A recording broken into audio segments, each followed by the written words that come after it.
Hi, I'm Susan Peterson, and you are listening to Started from the Bottom, an entrepreneur-focused podcast on getting started. Here you will find all the mindset tools and resources you need to just get started. Hey guys, today I am talking with one of my good friends, Cyd Tetro. This woman is incredible. She's worked in tech for decades, built many successful businesses, and even worked in Disney's Imagineering lab. We talk about the future of women in tech in Utah, how she approaches building sustainable tech communities, and why you should take risks young and fast. Here's Cyd.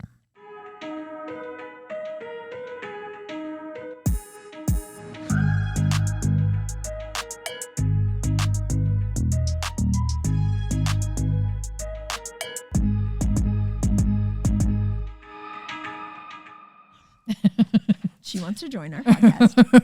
She'll call back later. Okay, Cyd, welcome to Started from the Bottom. I'm so excited to be here. I'm so glad you're here. Thank you for coming.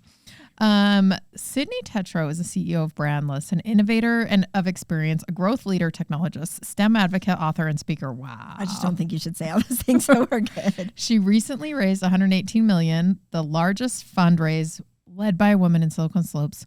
Brandless is a mission-driven, omni-channel commerce platform that is growing through technology and the acquisition of mission-driven brands. Prior to that, she was CEO of Forge DX, a customer acceleration platform used by companies like Verizon, Adobe, Microsoft, and Dell.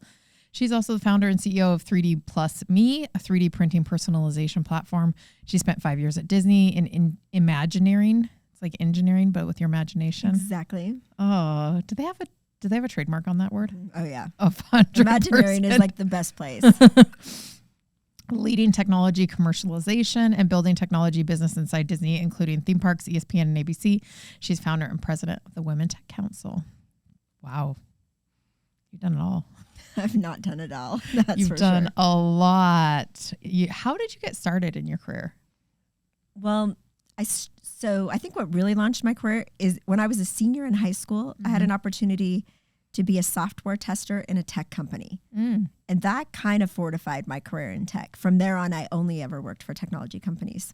Did you go to high school in Utah? I did. Okay. And what company was it? It was clear back in like the early days of Novell. Oh, wow. Okay.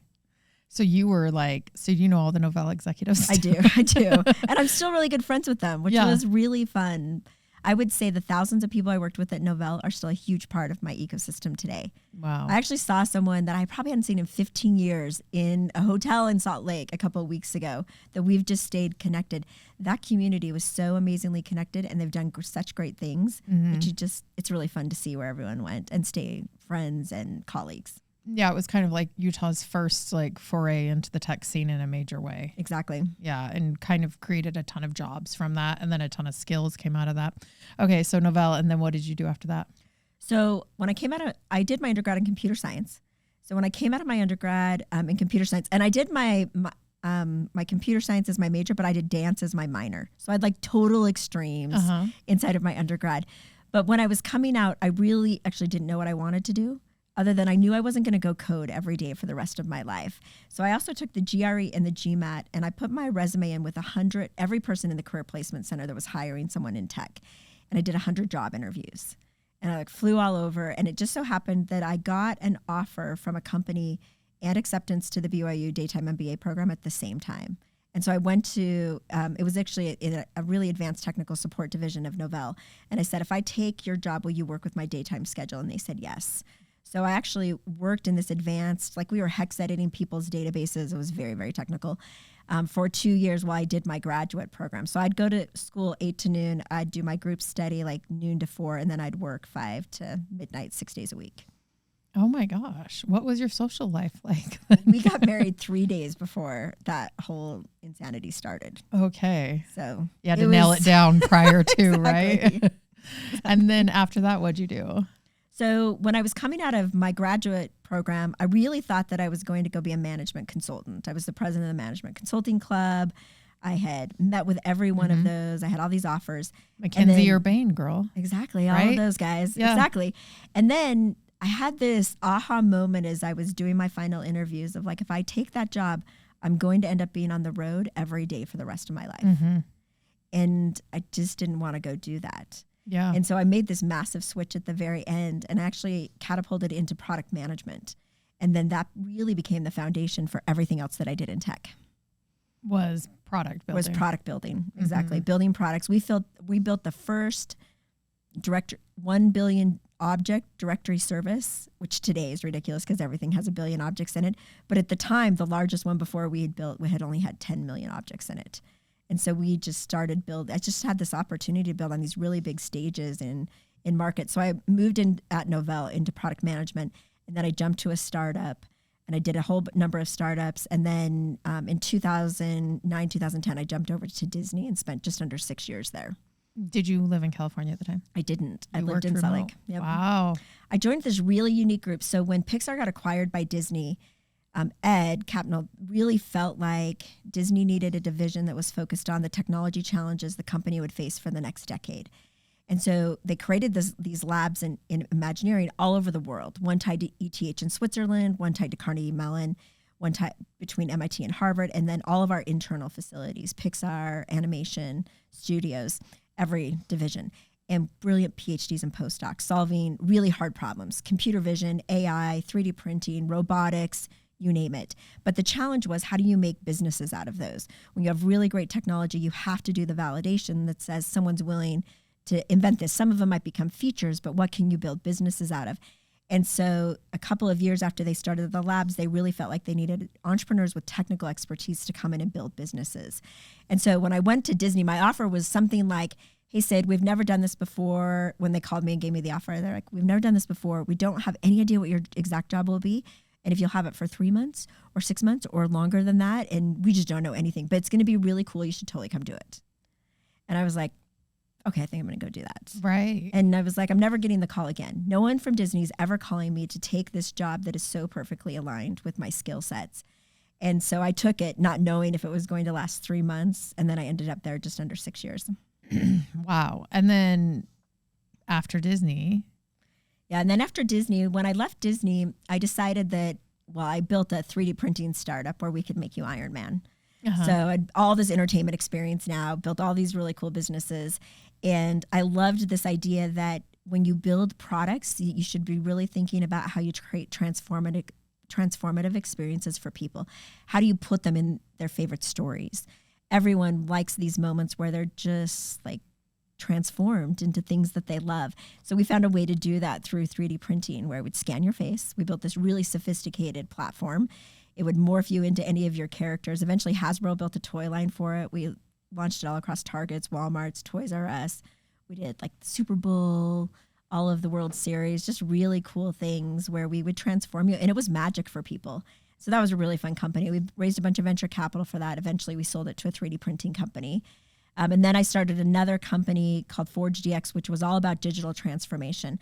How do you really show what was happening in the digital, the physical transformation worlds of consumers as technology was really starting to lead out, where people were going to physical places? Technology was everywhere. We had computation power to do that. So we built this really cool storytelling platform that showed the digital transformation.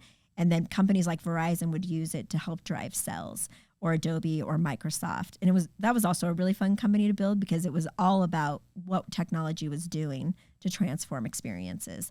We sold that in the summer of 2020. And then in the basically December of 2020, I joined. Brandless had been acquired by a private equity firm here. Mm-hmm. They had restructured it, and they were restructuring the leadership. And so I came in to run it for them at the end of 2020. And so that's how I ended up at Brandless. Wow. Jeez.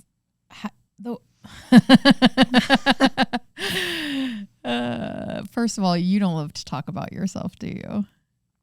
I like to talk about certain stories, but I don't always talk about like my history, right? Yeah. But you don't like to, I think you have like a structure, like this is what I did, this is what I did. But you don't like to like toot your own horn very much. For sure, I get reserved about saying, because there's so many people who help make people successful. 100%. Right. And so I do have this side of me where it's like, I don't need to be the one out there who's like, oh yeah, I'm so amazing, watch me. right? Because I really believe that you're shaped by the people around you, the circumstances, and then obviously you have to have your own ability to step in and lead. Yeah. But so much of it is about who you get surrounded by and how great they are at being advocates and allies and supports to really catapult your success. Yeah. Yeah. Then my follow-up question for all of that is, how does it feel to have a brain that works differently than everyone else? I think I was just born with it, so I just have to go with it. I mean, where do you sit? I just talked to Kat Kennedy, and you know Kat. She's a builder. Yep. Like, it's very clear. Do you feel like that's what drives you, or are you looking strictly at innovation? I would say there's probably two things that drive me most. It's innovation and impact. Because when I think about where like I've spent time in my career, along the way, I also decided that I would spend a fair amount of my time helping other people in their journeys. Yeah. Whether that was the Women Tech Council or other places that I've had an opportunity to serve, which I do think is unique. Like those two things. But I love innovation. I love being bleeding edge. I love innovation. I love that it changes the world. Yeah. And I love that I have this deep ability to think about product validation and make it happen. Yeah. Yeah. I mean, it's super interesting. I'm more of a optimizer. Yeah. Like that's how I always approach product is I like this product, but how can it be better? And why? Well, that's kind of innovation. Yeah, but it's not like, let's think about how we're going to be traveling in 20 years and then build the next technology for that. Like I can't imagine that, you know? And so it's super interesting. I feel like was that your childhood? A lot of imagination, a lot of play like that?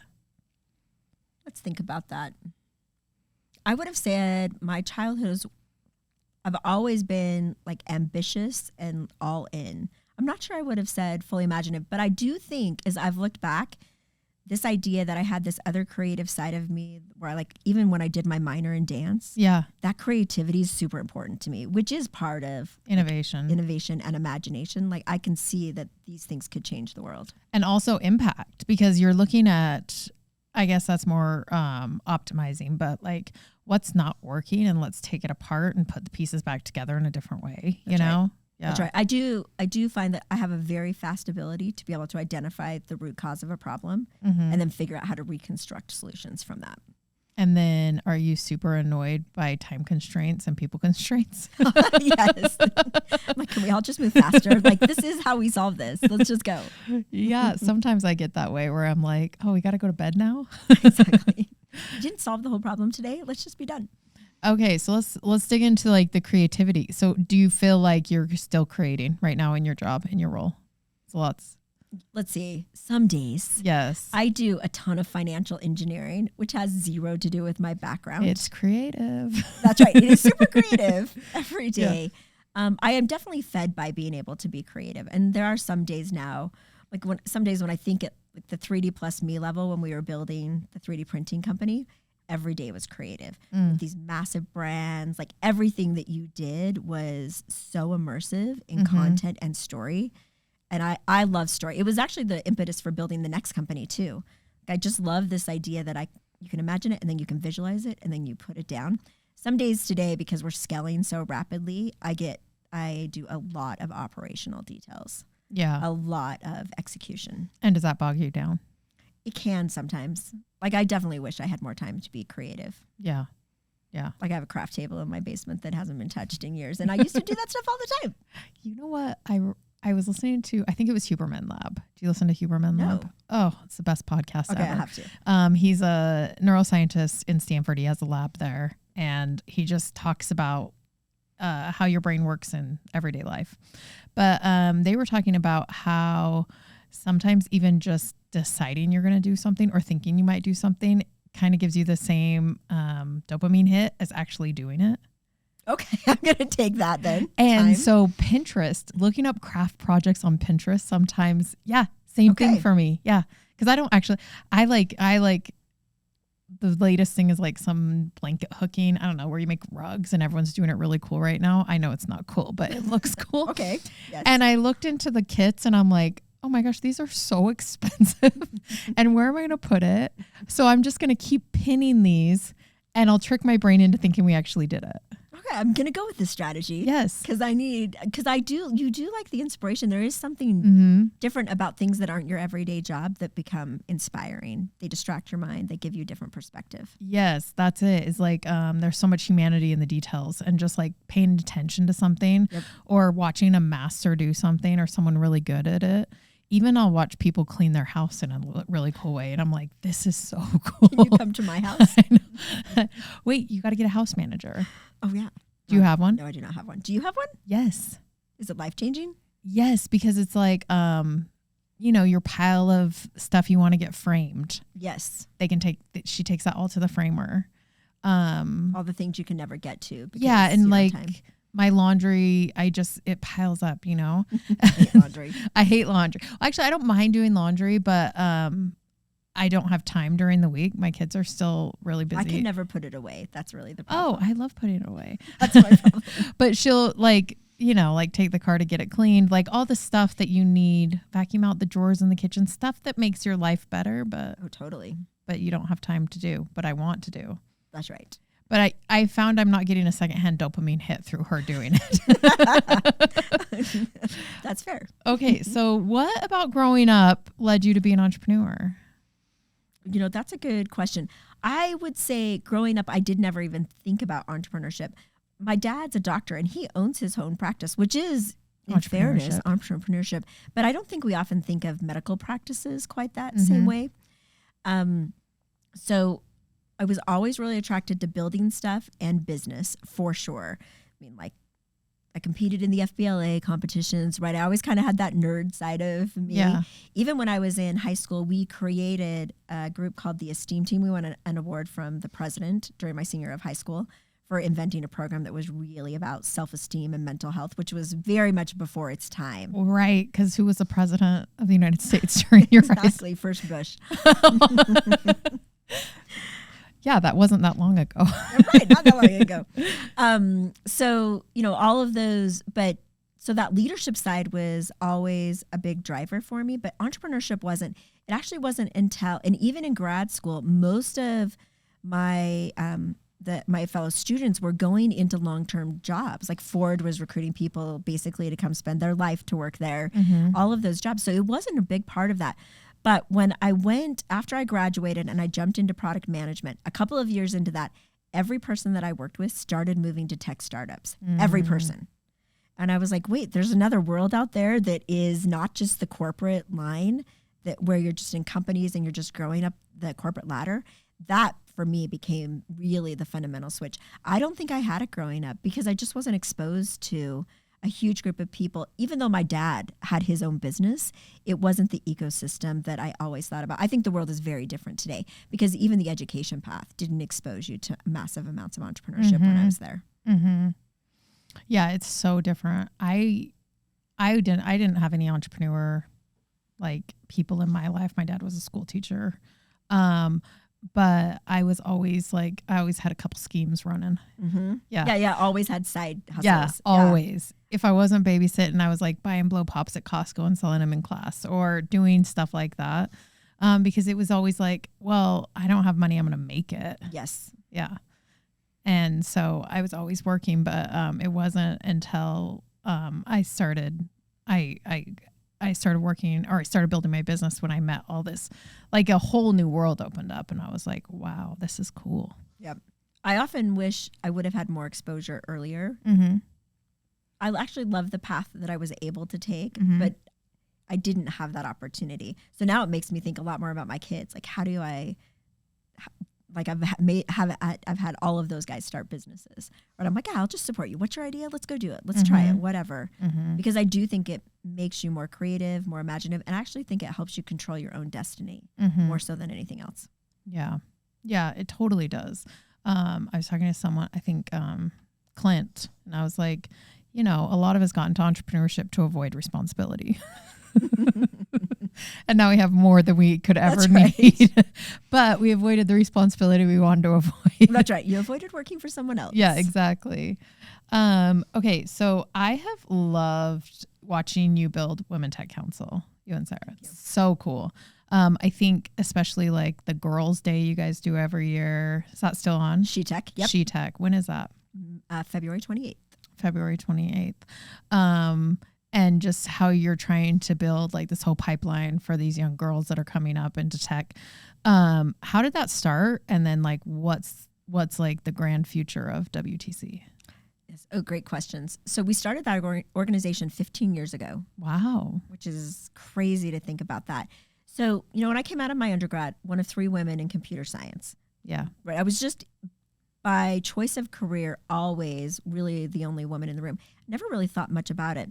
But as I was developing my career, I started getting invested in how do I find other people to share ideas and make me learn more faster. Mm-hmm. So I created this marketing executive forum with because I was the CMO of a company. I'm like, I don't know enough other CMOs. Let's go create them. So I created this CMO group. And then a couple of years into that, I'm like, you know what? I'm starting to meet more people in the industry. And it seems that there's a really great opportunity to bring women together so we can expand their networks, increase the number of women. So I did what I do in all product validation. We literally pulled together a group of like 60 people and we went and validated. We're like, hey, if we were to go build an organization focused on women in tech, what would you want us to accomplish in order for you to support it? Went to government, we went to venture, we went to CEOs, we went to people in industry, we went everywhere. We said, what would it be? And everyone came back and said, focus on the economic impact of women in tech, so that we can really advance the pipeline. And so we anchored on opportunity, networking, mentoring, and visibility for women. And that has became our charter, and it's actually never changed. And so it's allowed us to create these programs focused from high school all the way to the boardroom and build a community of tens of thousands of people that are really on, like, how do you create great programs? And the thing we're really good at is creating programs. Like, we can create sustainable programs.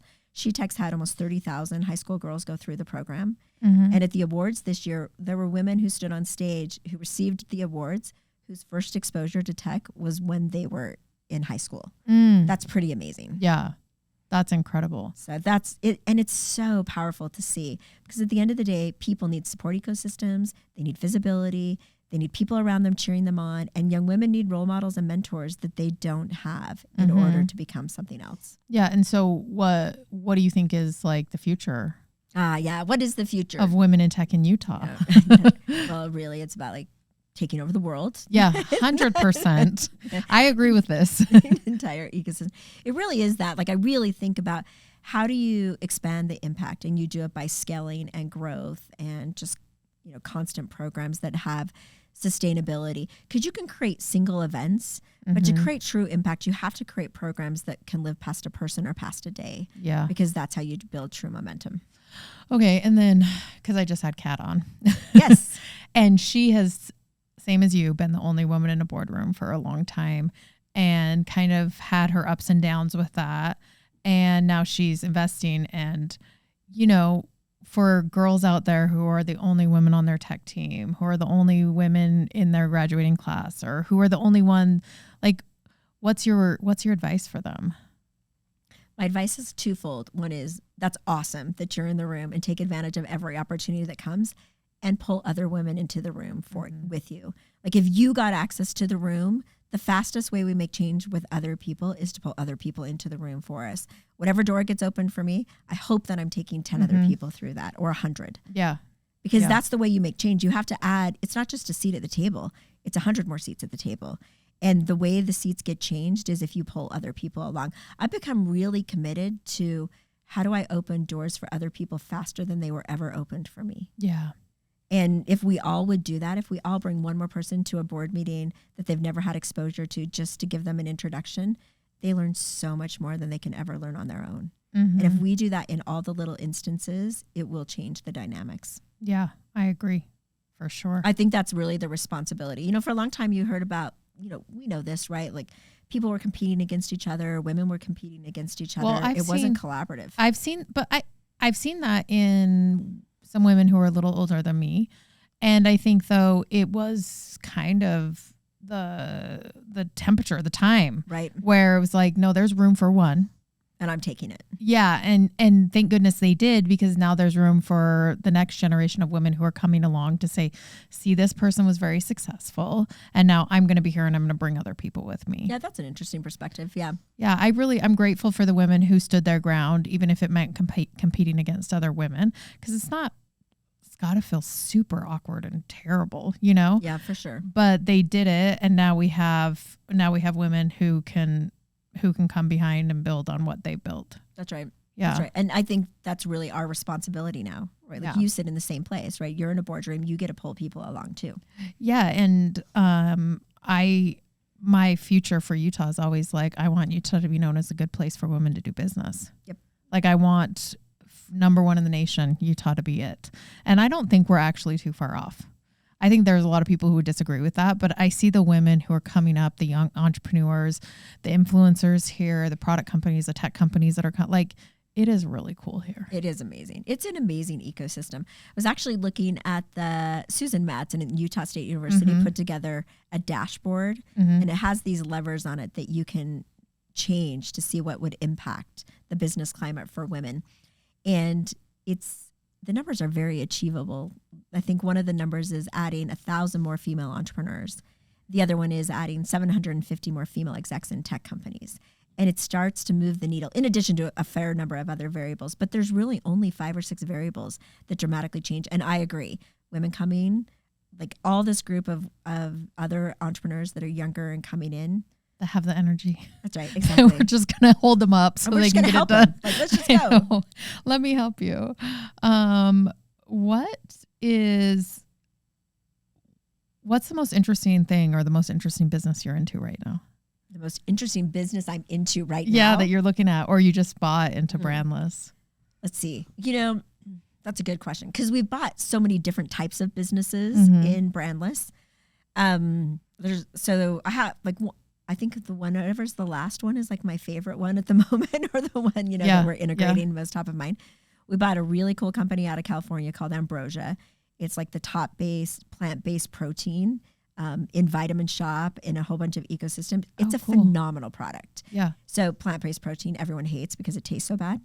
Does it? Everyone hates it because they taste like, most people say normal plant proteins taste like dirt. I'm not up on my protein. Okay, well, so see, I'll help you out here. Okay. Because, I'm learning along the way as we buy these companies. So the great entrepreneurs that we partnered with, they created this entire series that's just based on all these amazing flavors. So they have like a banana, maple, French toast one. It's like the top selling flavor. They have like a candy bar and melted chocolate and strawberry ice cream. They're phenomenal products. So what's so cool is that you have products that have great ingredients that are better for you with really great entrepreneurs that you get to help them grow. Because we're at Brandless, we have a brand, we have a platform, but we're also buying companies. And so as you acquire companies, you're also getting the opportunity to help them grow really rapidly with shared services and sophistication. And you're leaning into the things that they do that are really awesome. And that's a really fun thing to do because you're building with so many great people who are also creative, who are also motivated to build, but want an ecosystem to go faster. What kind of entrepreneur are you looking for?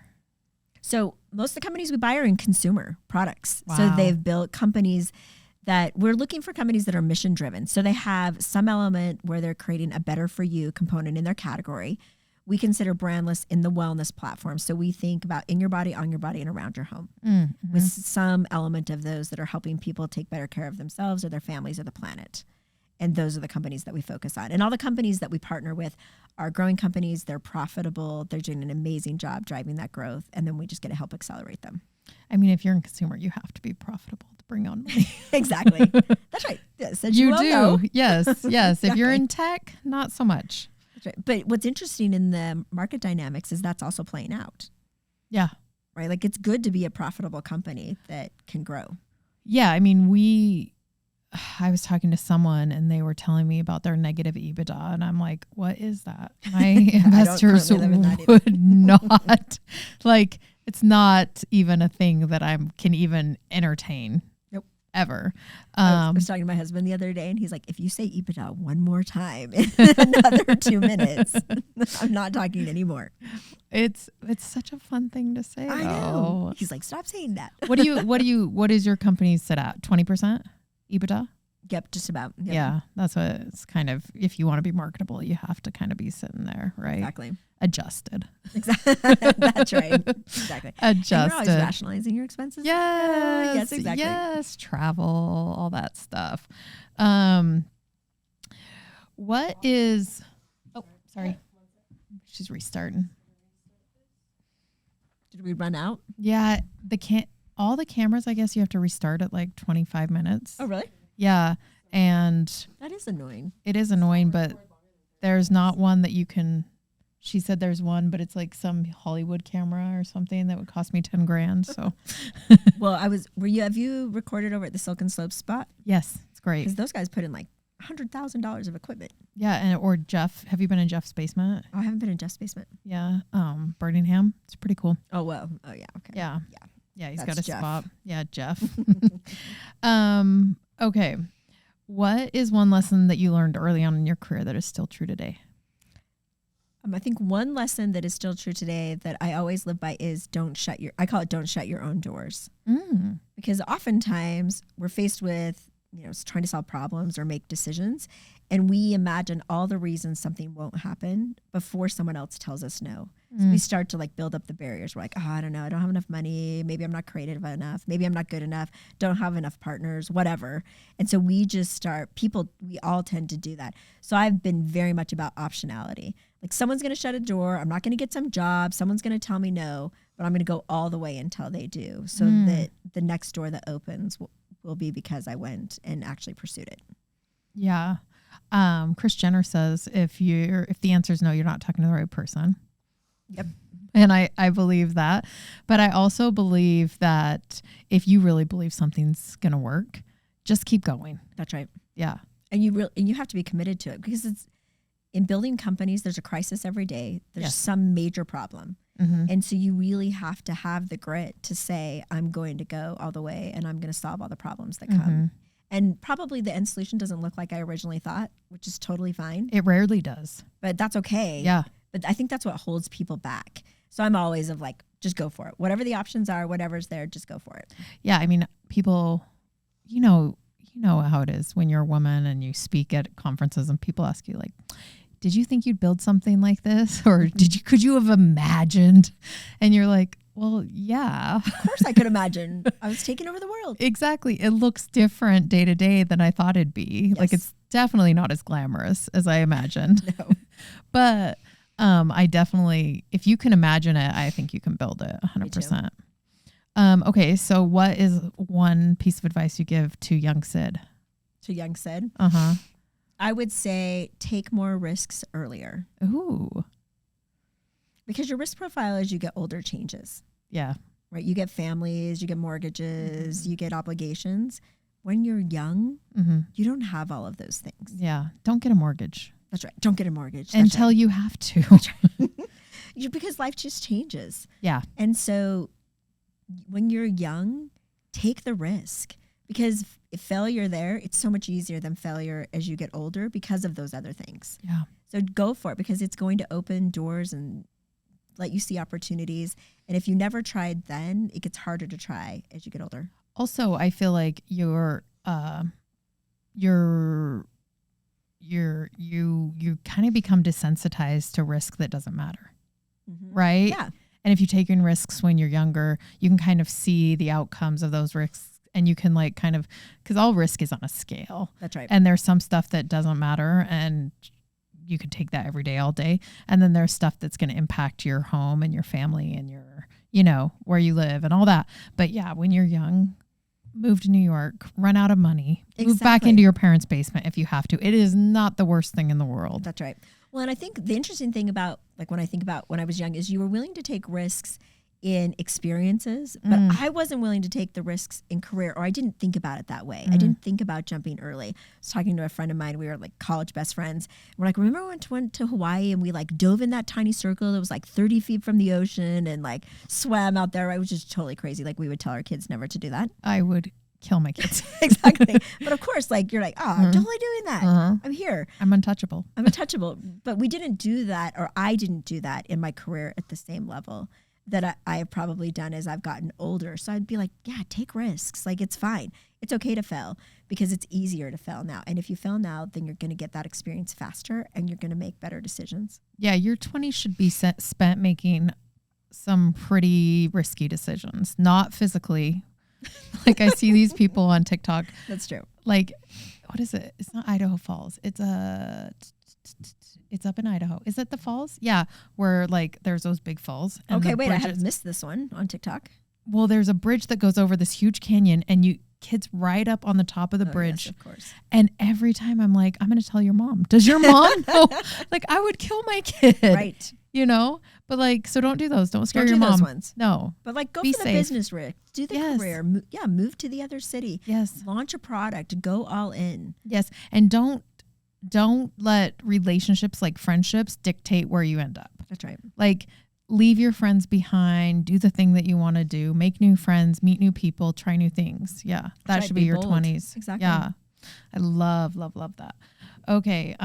What legacy are you trying to build? This is a great question because I actually think about this often. Oh, good. For me, the legacy is, have I left the world better and have I impacted enough people that their lives are better or easier or they have more opportunity than I had when I was in their shoes? And I really try to do that. Of course, there's all the things like with my family, right? But I actually often think about two sides of it because lots of time for lots of people, legacy is related to money, right? Things that they're going to leave. But I don't think about it that way. I really decided, and I think I decided that years ago when I decided to spend time while I was building my career, giving back. Am I helping other people like use their talents, find their paths, have better opportunities than they could have if other people didn't open their doors? And am I building platforms for people that scales and many more people can do that? I love that. Okay. Rapid fire questions. You ready? I'm ready. First job. First job? Oh, is it a movie theater? Oh, Yeah, like the thing I remember most is having to clean the popcorn maker every night. I was just going to ask, did you have to skip popcorn? Yes, totally. Yeah, gross. Worst job. A worst job? I don't know if I've actually had a worst job. Because you love them all? I love them. Do I love them all? No, I didn't ever have any really bad jobs. Oh, interesting. You never had to clean bathrooms anywhere? No, I didn't. I mean, other than like we cleaned my dad's office growing up, but it wasn't a horrible job. It was just like money. Yeah, and you probably didn't even do a great job. Exactly. Sometimes we might have had like plaster fights in there or something. Don't tell anyone. Who's your favorite child? All three. Okay. You know what is so funny? I asked this question to men and women. Men always have a favorite child. What? Yes. What? And women always say, they're all my favorite. Yes. Yeah. They're all totally different. I love them all. Yeah, exactly. How old are your kids? My oldest son is 21, and then I have a 17 and a 15. Very similar, you Yeah, and very I. similar. Yeah, Yep. yeah. Aren't teenagers the best? I love them. It's so much easier. But I'm also very sad. As they get older, it's Yes. very sad. Yes, I can't even. The moving out of the house, I'm not ready. I'm not ready for that. Nope. They can it's horrible. always move back. Run out of money. Go do stuff. Exactly. Run out of money. I promise you, there's always a room at my house. It's never going away. Exactly. What does your typical day look like? Oh, my typical day. Well, right now it looks like, so my daughter goes to drill at 5:45 in the morning. Stop it. Yeah. So She's 15, she's 15. Yeah. so she can't drive. She can't drive. Oh. So it's usually like wake kids up for whatever those sports are, get kids off to school, start my conference calls on my commute. Yeah. I've been working super long hours. So I'm trying to pull myself back because I can feel myself getting sucked into so many hours because work has been just so crazy, intense right now. So I'm actually trying to find a little bit more of my balance. Yeah. Probably start my day with my Diet Coke, probably end the day with a Diet Coke in between, and try to make it to everything else that my kids need. Answer 1,000 text messages in between. Yeah. Yeah. Don't you feel like though, I mean, end of the year, you can slow down in January, right? I'm hoping. I don't know, but I'm You praying. know what I do to myself every January or every December and every August? No, I need to know. It's terrible. Don't do this. Okay. I always go, okay, well, let's circle back after the first of the year, right? Yes. Or I go, let's circle back after school starts. And then September and January, I hate myself every year because I'm just so busy with, beginning of school and beginning of the year and all this stuff. And then all these people who I promised I'd hang out with. That's right. Totally. Or do stuff for, I feel like January is one of the most busy times of the year. Mm-hmm. I try to make it slow between Christmas and New Year. Like lots of people take vacations. I don't love taking vacations there because it's my only time where the rest of the world is a little bit slower that I can just like pause and just hang out with my kids and be home. Yeah. Yeah. Okay. This is my last question. Okay. So I'm going to give you 3 categories. Okay. You pick one and then I'll ask you a question on Okay. that one. Okay. Girl boss, gatekeeper, gaslight. Gatekeeper. Ooh. Well, you have all the good products. What product are you gatekeeping from us all right now, Cyd? What product am I gatekeeping from you all? Besides this like plant-based protein that we love. Everyone loves that product. Yes. Although this company launched a new product which is called No Morbidity, which is like a weight loss product. Okay. So I'm always putting those in my life. But my other favorite product is one of the companies we acquired has this diatomaceous earth bath stone. So it's a bath mat that soaks up all the water immediately and doesn't carry any bacteria on it, that replaces like your mats outside of your shower. Okay. It's one of my favorite products. Okay. You're going to get us a discount code for Christmas? Absolutely. Okay. Yes. Okay, cool. We will get a discount code for that. That sounds cool. How did say that word again? Diatomaceous. What does that mean? It's like fossil, like earth. Oh, wow. I've never heard that word. It's also like a great word. So you should just like. Yeah, I like the way it sounds. The very first time I learned the word, I was headed to some speech and my team was like, we'll give you points if you weave that into what you're talking about. I was like, okay, I'm taking that on. And I totally used it. Oh, I love it. It was just like in some glossing over statement. And afterwards they were like dying laughing in the audience. Right. I don't even think the person on stage even like recognized I said the word. They probably thought you said diet. Yeah. Official. You're like diatomaceous stone. They're like, yeah. Okay, whatever that means. Oh, I love it. Okay. Well, thanks for coming on, Cyd. You're the best. Oh, thanks for having me. I love what you're doing. I love everything that you've built. You're just such a great example of a phenomenal entrepreneur that's built something that also people love. Like your product is a gift to every person who has a baby because I just think it's such a phenomenal product. Thank you. You're the best. You're awesome.